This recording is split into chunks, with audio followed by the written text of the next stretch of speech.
Tibbiyot tizimida olib borilayotgan islohotlarning hozirgi bosqichida soha uchun xalqaro andozalarga javob beradigan malakali kadrlar tayyorlash masalasiga alohida e'tibor qaratib kelinayotgani bejiz emas. Negaki ushbu jarayonda salohiyatli xodimlarning o'rni beqiyos. Shu bois prezidentimiz tomonidan yuqori malakali soha xodimlarini tayyorlash ustuvor vazifalardan biri sifatida belgilab berilgan bo'lib, bu borada dadil qadamlar tashlanmoqda. Buni tibbiyot oliy o'quv yurtlarining moddiy-texnik bazasini, ta'lim dasturlarini hamda pedagogik salohiyatini jahon andozalari darajasiga olib chiqish choralari ko'rilayotgani misolda ham kuzatish mumkin. Davlatimiz rahbari shu yilning 10-noyabrda Toshkent davlat tibbiyot universitetida soha xodimlari ishtirokida o'tkazilgan muloqoti davomida ushbu masalaga yana bir bor e'tibor qaratilgani ham uning qanchalik dolzarb ahamiyatga ega ekanligini yaqqol ko'rsatib turibdi. Xo'sh, yakuniga yetayotgan 2025-yilda ushbu vazifa qay darajada bajarildi va qanday natijalar qo'lga kiritildi? Hozirgi paytdagi 10 ta ta'lim muassasamizdagi bakalavriat ta'lim yo'nalishining davolashishi, pediatriya ish yo'nalishlari xalqaro ta'lim akkreditatsiyadan o'tkazildi. Bu masalan Toshkent davlat tibbiyot universiteti, Samarqand davlat tibbiyot universiteti, Andijon, Buxoro, Farg'ona tibbiyot institutlaridagi barcha bakalavriat ta'lim yo'nalishlari birinchi bosqichda o'sha bakalavriat ta'lim yo'nalishidagi dasturlar xalqaro akkreditatsiyadan o'tkazildi.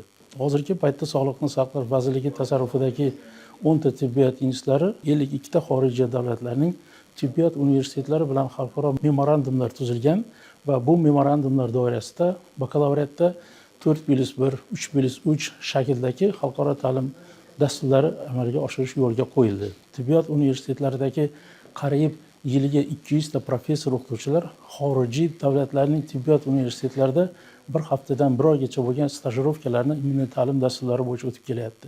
Kezi kelganda tibbiyot oliy o'quv yurtlaridagi muhim yangiliklardan biri sifatida ularda o'quv simulятsion markazlari va ilmiy tekshirish laboratoriyalari tashkil etilganini aytish zarur. Qolaversa, talabalar yetarli darajada ko'nikma va amaliyotga ega bo'lishi uchun tibbiyot oliy ta'lim muassasalarida klinikalar faoliyati yo'lga qo'yildi. Ularning hammasi zamonaviy tibbiyot uskuna va qurilmalari bilan ta'minlangani, simulyatsiya markazlari ochilgani ayniqsa e'tiborga molik. Bu kabi sa'y-harakatlar amalda o'z samarasini bera boshladi. Tibbiyot oliy o'quv yurtlarida jami 12 bakalavriat ta'lim yo'nalishi bo'lib, hozirgi kungacha ulardan 6 tasi magistraturaning 12 ta, klinik ordinaturaning 8 ta mutaxassisliklari va malaka oshirishning 10 ta dasturi xalqaro akkreditatsiyadan o'tkazildi va tegishli sertifikatni qo'lga kiritdi. Boshqa yo'nalishlar bo'yicha ham faol ish olib borilyapti. Universitet mana shu yangi formatda ish boshlaganda biz ta'lim dasturlarini to'liq qayta ko'rib chiqdik va bugun dual ta'lim modeli bo'yicha ish boshladik. Talaba 50% amaliy mashg'ulot va 50% nazariy bilim olishga yo'naltirilgan ta'lim boshlandi. Qolaversa, mana shu o'quv rejalarimizni ekspertiza qilishda xorijiy ekspertlarimizdan tashkil topgan ekspertlar guruhi tashkil qilindi. Xorijiy pedagoglarimiz sonini oshirdik. Universitetni bugun raqamli universitetga aylantirish bo'yicha katta proyekt, ya'ni loyihani ishga tushirdik.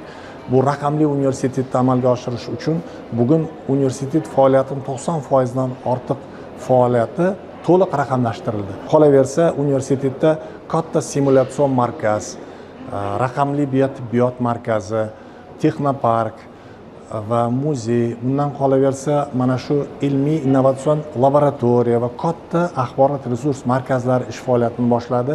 Shu tariqa tibbiyot oliy o'quv yurtlarini xalqaro andozalar darajasiga ko'tarish borasidagi intilishlar tobora izchillik kasb etmoqda. Joriy yilda quyidagi voqealar tarix sarvaraqlariga muhrlandi. Soha uchun kadrlar tayyorlash tizimini takomillashtirish maqsadida 3 ta oliy o'quv yurti negizida Toshkent davlat tibbiyot universiteti tashkil etildi. Urganch davlat tibbiyot instituti faoliyati yo'lga qo'yildi. Samarqand davlat tibbiyot universiteti xalqaro reytingga kirgan O'zbekistondagi dastlabki tibbiyot oliy o'quv yurti bo'ldi. 8 ta tibbiyot oliy o'quv yurtining ta'lim yo'nalishlari xalqaro akkreditatsiyadan o'tdi. Farg'ona jamoat salomatligi tibbiyot institutida Birlashgan Arab Amirliklarining Gulf universiteti hamkorligida 3+3 sharti asosida bakalavriat va magistratura mutaxassisliklari bo'yicha qo'shma ta'lim dasturlari yo'lga qo'yildi. Erishilgan natijalar salmoqli. Kirib kelayotgan 2026-yildagi ustuvor vazifalar esa yanada zalvorlidir. Xususan, kelgusi o'quv yilida tibbiyot oliy o'quv yurtlari bakalavr bosqichida pediatriya va davolash yo'nalishlarini o'z ichiga olgan umumiy tibbiyot fakultetlarini ochish ko'zda tutilgan. Ularda oilaviy shifokorlik mutaxassisligi bo'yicha rezidentura va magistratura ham yo'lga qo'yiladi. Umuman joriy yilda oliy tibbiy ta'lim yo'nalishida ko'lamli ishlar ro'yobga chiqarildi va e'tiborga loyiq yutuqlar qo'lga kiritildi. Bu esa soha mas'ullarini istiqboldagi vazifalar ijrosiga ruhlantiradi. Qolaversa, tibbiyot oliy o'quv yurtlarida buning uchun barcha shart-sharoit va imkoniyat mavjud.